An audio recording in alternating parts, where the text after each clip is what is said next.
날씨가 많이 시원해졌죠? 요즘에 목감기가 유행한다고 하니까 건강에 유념하시고 또 하나님께 주시는 우리의 삶을 살아가는데 어려움이 없도록 우리 관리 잘 하실 수 있기를 바랍니다. 어느 병원에 새로운 신참 간호사가 부임을 하고 수술실에 들어가서 근무를 하게 되었습니다. 처음으로 의사를 도와서 이제 수술에 참여하게 되었는데, 이 수술이 다 이제 끝나고 이제 봉합을 해야 되는데, 이 간호사가 이의를 제기하는 겁니다. 선생님, 우리가 분명히 처음에 사용했던 이 가제가 전부 12개인데 우리가 지금 11개밖에는 안 빼냈습니다. 한 개가 없습니다. 그러자 의사가 간호사를 힐끗 보면서 이야기를 합니다. 다 빼냈습니다. 꿰매도록 하죠. 그러나 간호사는 분명히 자기가 빼낸 걸 셌을 때 11개밖에 안 됐기 때문에 아닙니다. 저희가 분명히 12개를 사용했고 지금 빼낸 게 11개밖에 없습니다. 그러자 의사는 다른 간호사들에게 이야기합니다. 내가 책임질 테니까 이대로 봉합합시다. 그런데도 불구하고 이 신참 간호사는 단호하게 이야기를 합니다. 안 됩니다, 선생님. 한 개를 마저 찾아야 됩니다. 마침내 의사는 그 간호사를 보면서 미소를 띠면서 자기 발로 감추고 있었던 한 개를 보여줍니다. 그리고 이야기를 합니다. 미안합니다. 사실은 당신의 성실함과 능력을 테스트해 보기 위해서 내가 한 개를 감춰놓고 당신이 알아봤는지 못 알아봤는지, 그리고 한 개가 부족할 때 그냥 봉합을 하려고 하는지 안 하는지를 내가 시험해 본 겁니다. 당신은 훌륭한 간호사가 될 겁니다. 이렇게 이야기를 했다는 겁니다. 실제 병원 수술실에서 감히 신참 간호사가 의사에게 이렇게 대할 수 있는지는 모르겠지만 이 이야기가 우리에게 주고자 하는 메시지는 분명합니다. 우리는 일상 속에서 때로는 뜻하지 않은 곳에서 평가를 받을 수 있고 시험을 받을 수 있다는 것이죠. 그런데 만약에 이 시험에 우리가 잘 통과를 하게 된다면 그때부터 우리에게 상상하지 못했던 상급이 주어질 수 있다는 겁니다. 물론 이 상급이라고 하는 것이 어떤 물질적인 보상으로만 이어지는 것은 아닙니다. 어떤 면에서 보면 일시적으로 한번 받는 상급, 이 물질적인 보상보다도 이 관계와 신뢰의 형성이 더 큰 상급이 될 수 있습니다. 여러분, 우리가 어디에서 어떤 관계를 맺으며 살아갈 때 처음에 이 둘 중에 하나가 중요한 거 아닙니까? 찍히거나 마음에 들거나. 한번 딱 찍혀버리면 그 다음부터 이게 개선되는 게 쉽지 않아요. 저놈은 원래 저런 놈이야. 딱 이렇게 딱 찍혀버리면 뭐 별짓을 다 해도 그게 좋게 안 보이는 겁니다. 그러나 처음에 이런 일로 인해서 저 사람은 실력이 있어. 그런데 참 성실하고 자기를 분명하게 확실하게 하는 사람이야. 이렇게 인식이 되고 믿어지게 된다면 그 사람이 하는 일은 앞으로 무슨 일을 하든지 다 믿어주게 되고 미뤄주게 되는 것이죠. 이런 것이 어떻게 보면 물질적인 보상과 상급보다도 훨씬 더 중요한 것이죠.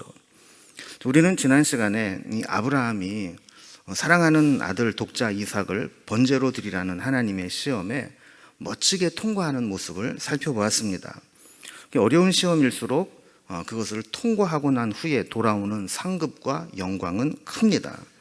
아브라함 역시 이렇게 하나님이 제시한 이 시험에 멋지게 통과했고, 그로 인해서 하나님으로부터 인정을 받는 믿음, 그리고 하나님과의 신뢰의 관계가 형성되게 되었다는 겁니다.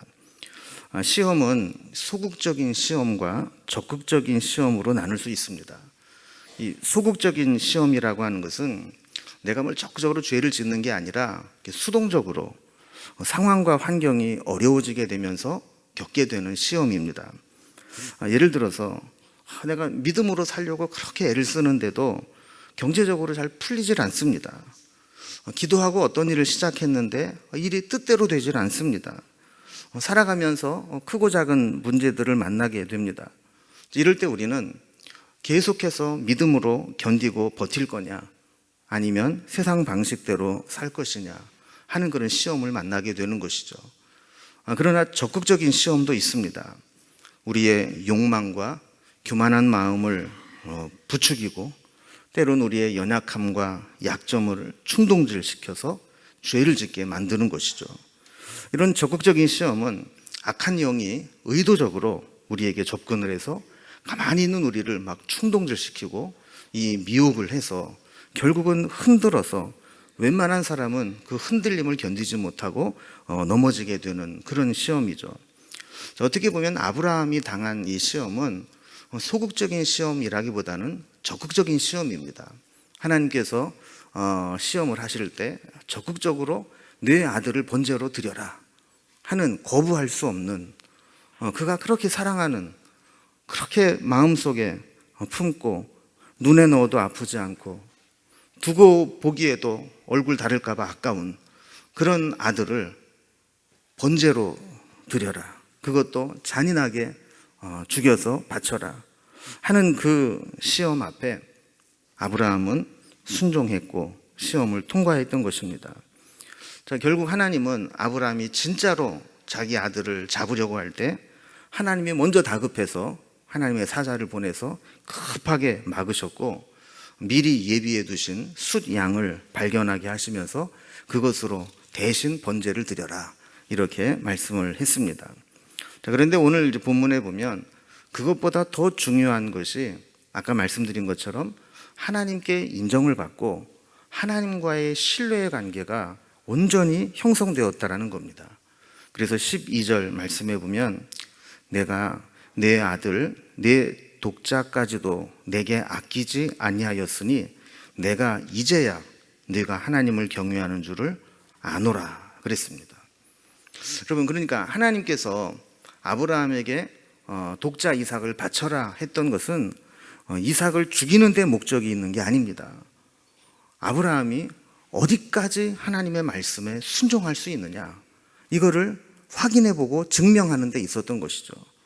정말 아브라함이 믿음이 있다면 그 아들까지라도, 그렇게 사랑하는 아들까지라도 바쳐라 그럴 때 바칠 수 있다라는 것이었습니다. 하나님은 아브라함의 믿음이 여기까지 성장한 것을 아셨지만 이 시험을 통해서 그것을 증명해 내신 겁니다.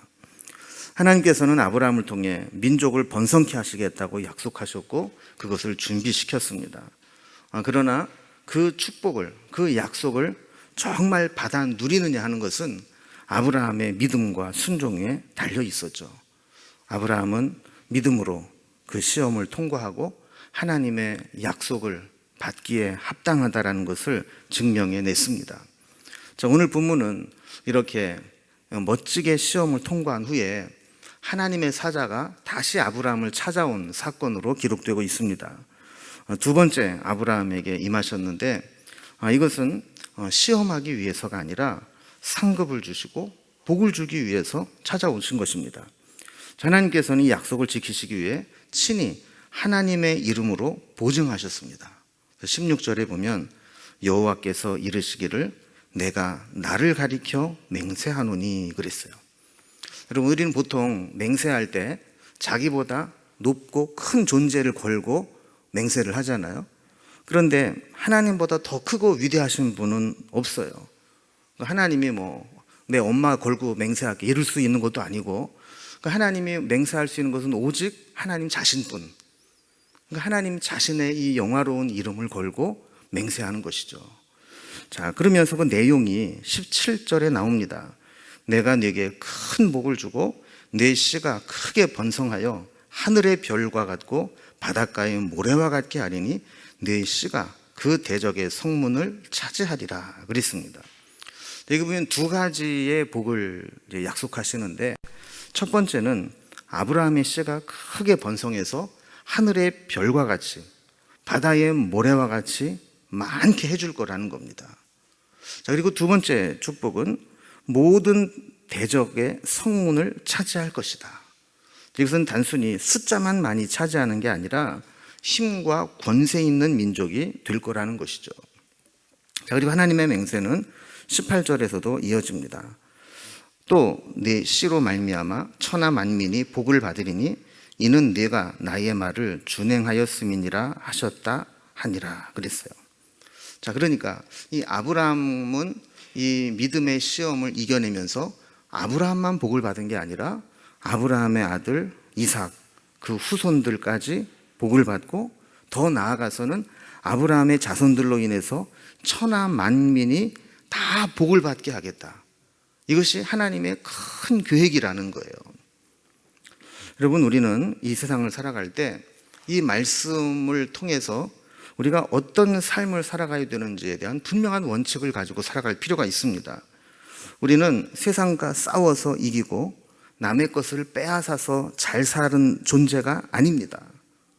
우리는 하나님이 주시는 복을 받아 누리는 자들입니다. 그리고 하나님께 받은 복을 다른 사람들에게 나누어 주는 사람입니다. 그래서 믿음이 좋은 사람은 어떤 사람이냐 하면 하나님께 은혜를 많이 받고 그 받은 은혜와 복을 많이 나누는 그런 사람이 진짜 믿음이 좋은 사람입니다. 그러기 위해서는 우리가 먼저 하나님의 은혜와 복으로 충만해야 됩니다. 여러분, 우리가 하나님의 은혜가 부족하고 하나님의 복이 부족하면 우리는 자꾸 인간적인 방법을 씁니다. 사람과 막 경쟁하고 싸워서 빼앗으려고 하고 갈등을 일으켜서 뭔가 내가 원하는 것을 얻으려고 하고 자꾸 인간적인 방법을 찾게 됩니다. 그러나 하나님의 은혜와 복이 충만한 사람은 내게 주신 은혜와 복을 아무리 나눠주어도 계속해서 리필된다는 사실을 아는 거죠. 여러분, 하나님의 은혜는 우리에게 계속 리필되는 것을 믿으세요? 하나님은 일정액으로 정액제로 딱 주시고 마는 분이 아니에요. 우리가 그것을 믿고 나누고 베풀면 그럴수록 더 많은 것으로, 더 신선한 것으로, 더 새로운 것으로 우리를 계속 채워주시는 분이에요. 그래서 우리는 우리 주변에 있는 사람들에게 어떤 존재인가를 한번 돌아볼 필요가 있어요. 사람들이 나 때문에 좀 덕을 보고 사는가? 아니면 나 때문에 손해를 보고 사는가? 그래서 정말 신앙생활 잘하는 사람은요, 나 때문에 주변에 있는 사람들이 덕을 봐야 돼요. 나 때문에 주변에 있는 사람들이 하나님의 복을 받아야 돼요. 자, 이렇게 하나님으로부터 큰 복을 약속받은 아브라함은 다시 삶의 터전으로 돌아옵니다. 19절 말씀을 보면, 이에 아브라함이 그의 종들에게로 돌아가서 함께 떠나 부엘세바에 이르러 거기 거주하였더라 그랬습니다. 우리가 지난 시간에 살펴본 대로 저들이 부엘세바에 살다가 사흘길을 걸어서 모리아산까지 오지 않습니까? 그리고 종들은 그곳에 머물러 있으라 그러고 이삭만 데리고 산으로 올라가잖아요. 그래서 이제 그 사건이 있은 후에 이제 내려온 겁니다. 종들에게 이제 우리가 돌아왔으니까 돌아가자. 그래서 원래 살고 있었던 부엘세바로 돌아오게 된 겁니다. 여러분, 신앙은 우리에게 모리아산에서 여호와 이레의 극적인 체험을 하는 것이기도 하지만, 또한 원래 삶의 터전인 부엘세바로 돌아와서 일상적인 삶을 통해서 우리의 신앙은 완성되는 것입니다. 그래서 아브라함은 이렇게 이삭과 함께 이 모리아에서의 여호와 이레를 체험하고 난 후에 그의 삶의 터전으로 돌아와서 그의 남은 생애를 살아가게 되죠. 그런데 여기서 보면 우리가 성경에 뭐 구체적으로 나와 있지는 않지만 이 모리아산에서 여호와 이레의 체험은 이 아브라함과 이삭이 살아가는데 엄청난 변화를 일으킵니다.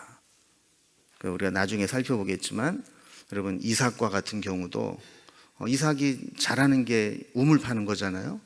근데 남이 와서 이거 내놓으라고 그러면 그냥 다 주고 가버린다고요. 근데 그 이유가 뭐냐 하면 벌써 이 모리아산에서 자기를 죽는 신앙의 훈련, 신앙의 체험이 있었기 때문이라는 것이죠. 아브라함도 이전과는 다른 그런 새로운 모습으로 살아가게 되었습니다. 자, 그렇다면 아브라함이 이렇게 믿음으로 살아가고 순종하게 될 때 그가 얻은 것은 무엇이고 어떤 변화를 일으켰을까요? 우리 몇 가지로 좀 정리를 해보려고 하는데, 첫 번째는 바쳐진 아들을 돌려받고 하나님께 믿음을 인정받은 겁니다.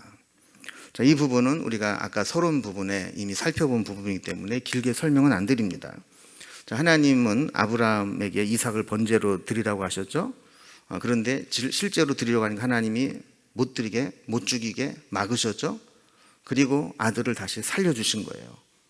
그리고 나서 아브라함에게 네가 하나님을 온전히 경외하고 또 독장 이삭보다도 나를 더 사랑하는 것을 내가 알았다. 그러면서 아브라함의 믿음을 인정해 주신 거죠. 여러분, 우리가 사람에게 인정을 받아도 그건 참 기분 좋은 일이고 힘 있는 사람에게만 잘 보여도 그 사람이 앞으로 우리를 도와주고 길을 열어주지 않습니까?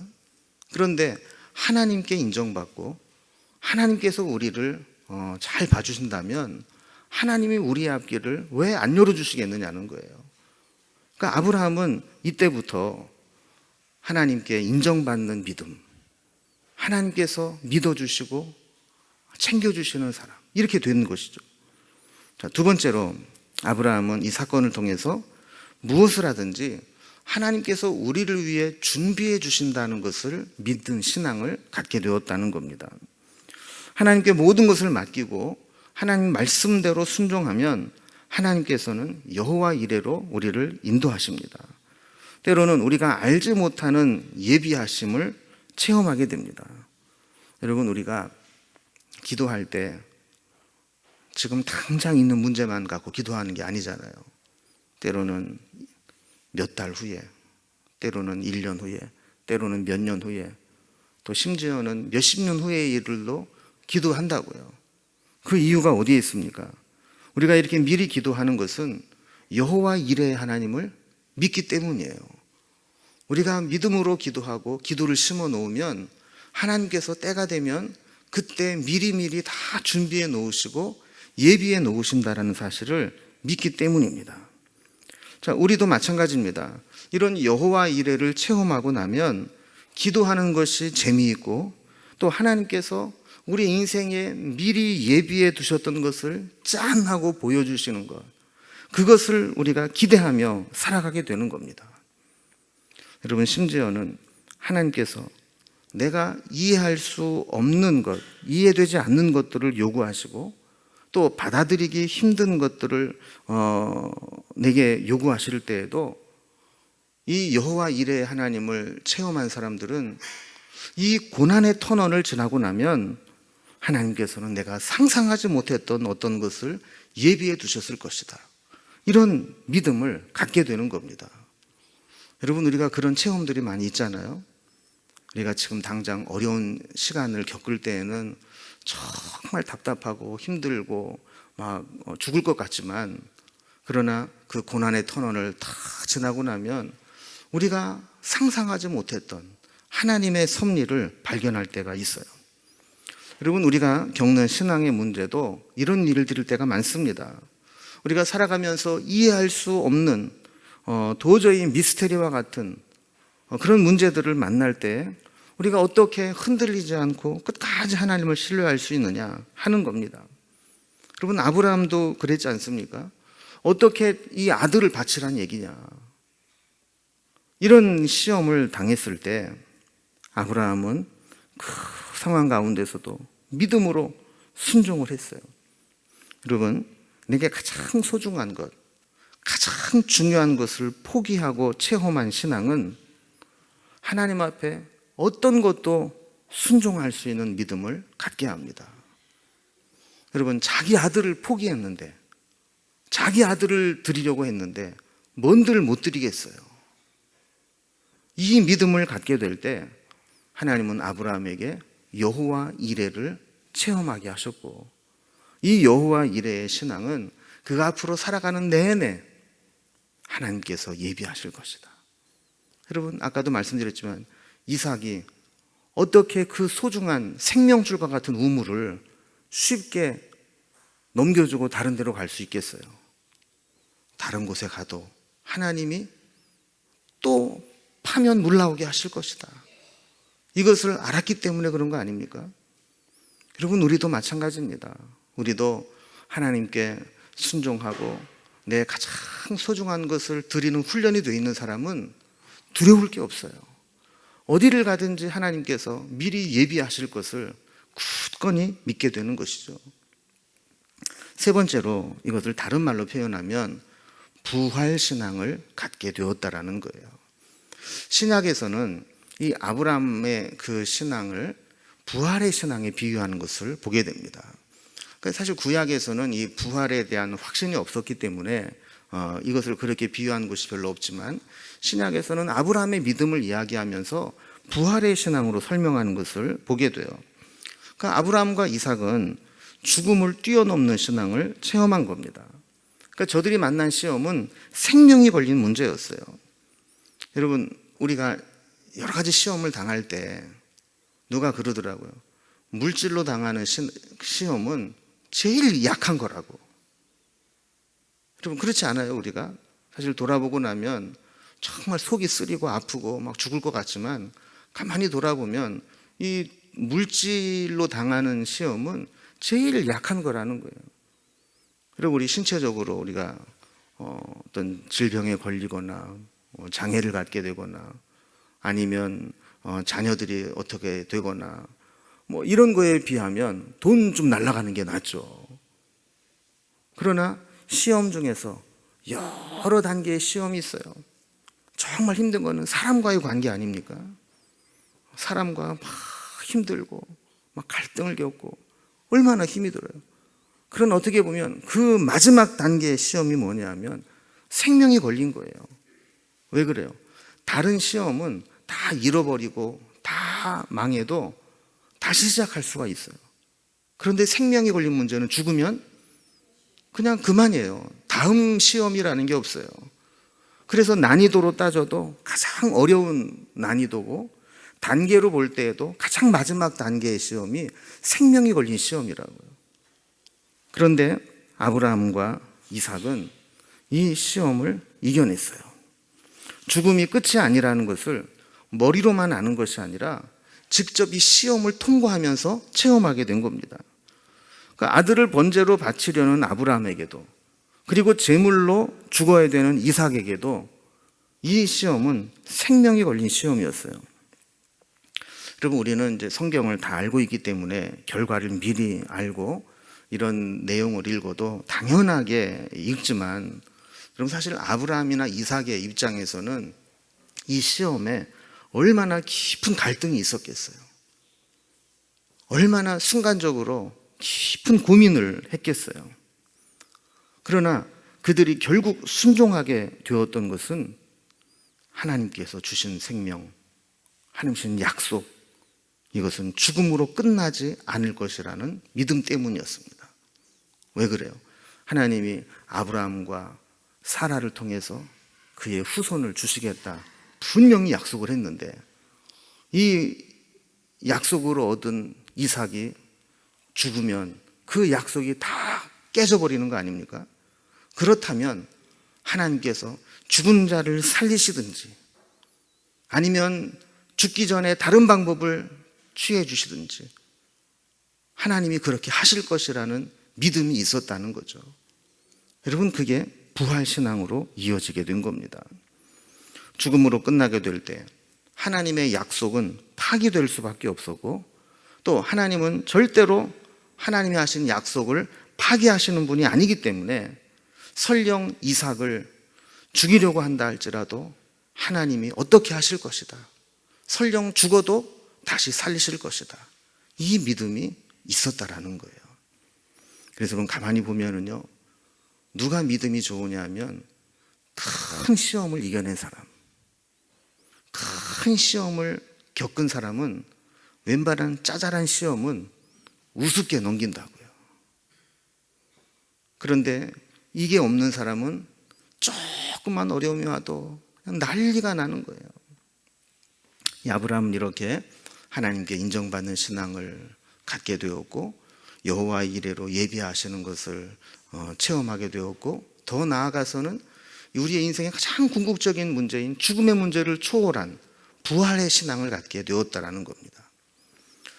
그런데 크게 두 번째로 오늘 본문 이 뒷부분에 보면 또 다른 하나님의 준비하심에 대한 사건이 나옵니다. 20절 이후에 보면 아브라함은 오래전에 헤어진 동생 나홀의 소식을 듣게 됩니다. 우리가 옛날 창세기 11장 뒷부분에 공부했던 데를 기억이 안 나시는 게 정상이지만 한번 정리를 해보면, 여러분, 아브라함의 아버지가 누구예요? 데라. 이 데라가 아들을 몇 명을 낳았어요? 몇 명을 낳았어요? 예, 잘하시네. 3명을 낳았어요. 그래서 아브라함을 하나 낳고 그 동생이 나홀이라는 사람이고 또 하나의 동생이 하란이라는 사람입니다. 자, 그런데 이 하란은 갈대아 우르에서 일찍 죽어요. 그래서 아브라함이 그 하란의 아들, 그러니까 조카를 데리고 갈대아 우르에서 나오지 않습니까? 그게 누구예요? 롯이죠. 자, 그리고 그때 헤어졌던 사람 중에 나홀이라는 사람이 있어요. 그러니까 그때 헤어지고 나서 오랫동안 소식을 모르고 이제 지냈던 겁니다. 그런데 오늘 갑자기 이 여호와 이레의 사건이 끝난 이후에 누군가가 나홀에 대해서 소식을 전해주는 거예요. 그 나홀이 밀가와 결혼을 해서 자녀를 낳고 잘 살고 있다는 얘기입니다. 그러면서 21절과 22절에 보면 나홀이 밀가를 통해 낳은 아들 8명을 소개합니다. 우스, 부스, 그무엘, 게셋, 하소, 빌다스, 이들랍, 부두엘, 이렇게 8명입니다. 근데 성경을 보면서 우리가 이렇게 쭉 읽다 보면 왜 이런 내용이 여기 기록되어 있지? 하는 느낌을 받는 부분이 있습니다. 그 부분은 뭐 별로 중요하지도 않고 또 흐름상 그렇게 중요한 것처럼 여겨지지도 않습니다. 오늘 본문이 어떻게 보면 그런 내용이죠. 그동안 헤어져가지고 잘 한 번도 안 나왔던 사람이고 또 앞으로도 언제 볼지도 모르는 그런 사람인데 갑자기 왜 이 나홀의 이야기가 이게 나올까 하는 생각을 하게 됩니다. 그런데 23절 이하에 보면 그 이유가 나와요. 23절에 보면 이 8사람은 아브라함의 형제 나홀의 아내 밀가의 소생이며 부두엘은 리브가를 낳았고 그랬어요.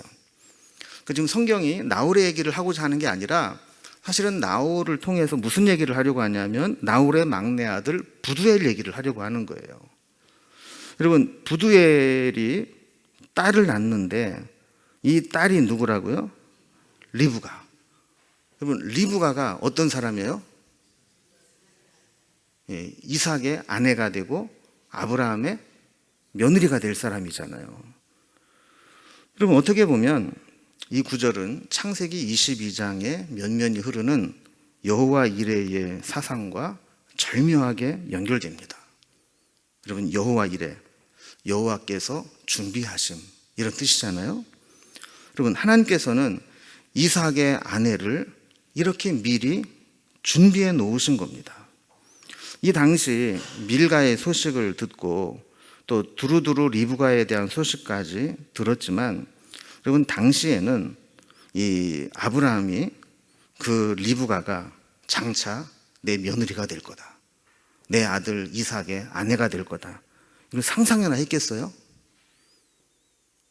상상도 못할 일이죠. 그냥 오랜만에, 정말 오랜만에 잊고 살았던 우리 형제들 이야기를 듣고 형제가 애들 8이나 아들을 낳아가지고 잘 살고 있었다, 그 얘기 이제 듣는 것으로 만족할 수 있다고요. 그러나 하나님은 이 아브라함을 통해서 후손을 번성하게 하고 열국의 아비가 되겠다고 약속을 하셨잖아요.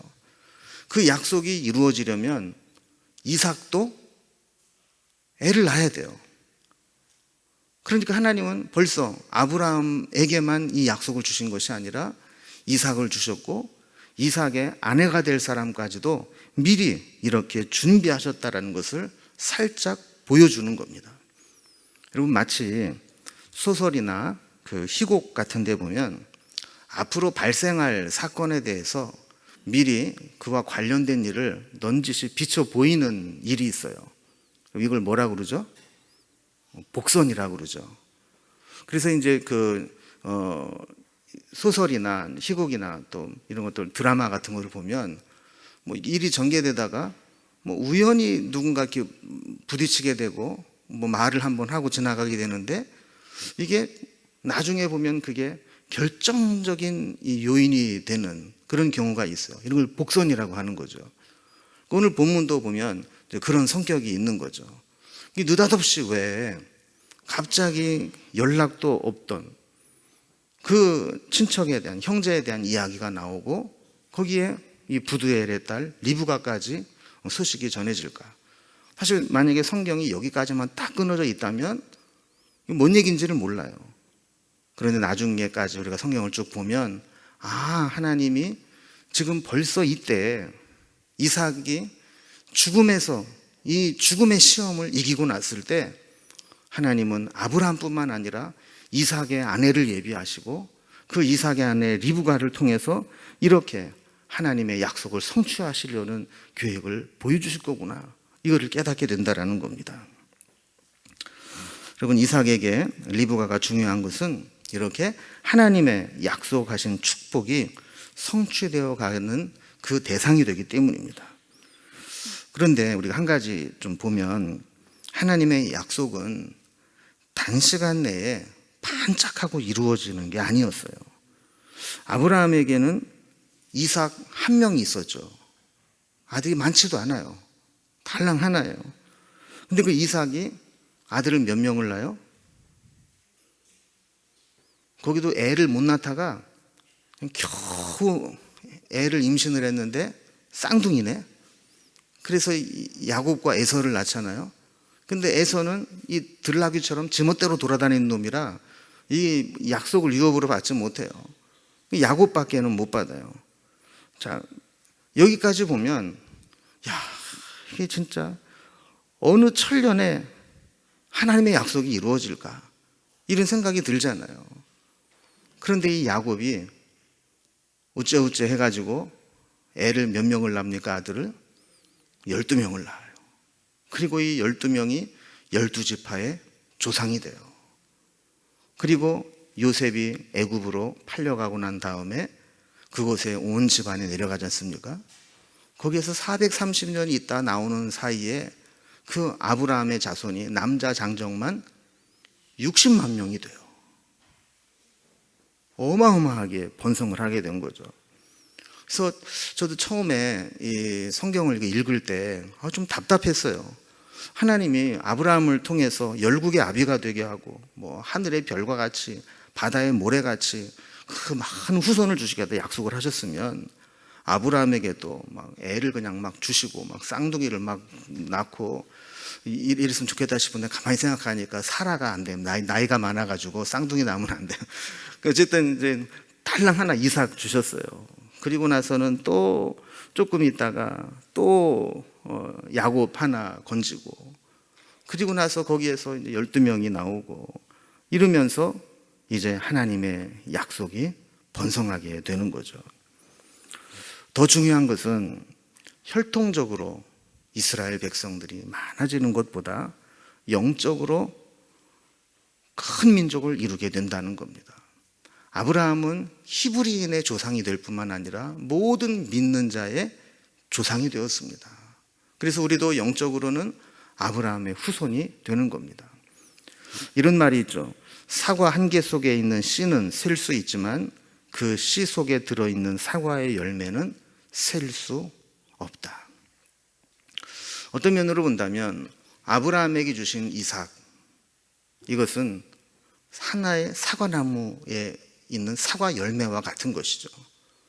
저게 뭐가 되겠나 싶지만 그 속에 있는 씨를 받아서 나무를 심고 거기에서 나오는 사과 열매들 속에서 또 씨를 받아 나무를 심고 이렇게 되어서 하나님께서 이루실 그 후손들의 번성해 나가는 그 모습을 생각해 보게 된다면 아브라함은 이삭 하나만 얻은 것이 아니고 아브라함에게 이미 오늘날 우리에게까지 이루어지는 믿음의 후손들, 믿음의 자손들이 아브라함의 믿음 속에서 싹트게 된 것이고 씨가 되어서 뿌려지게 되었다라는 겁니다. 우리도 아브라함과 이삭처럼 이렇게 하나님 주시는 시험을 멋지게 통과하고 하나님 주시는 상급을 누리며 하나님 주시는 그 믿음으로 하나님께 인정받고 어디를 가든지 하나님이 예비하시고 준비하시고 어떤 절망적인 상황 가운데서도 우리를 다시 살리시는 그 부활의 신앙으로 살아갈 수 있는 저와 여러분이 될 수 있기를 주님의 이름으로 기원합니다. 기도하겠습니다.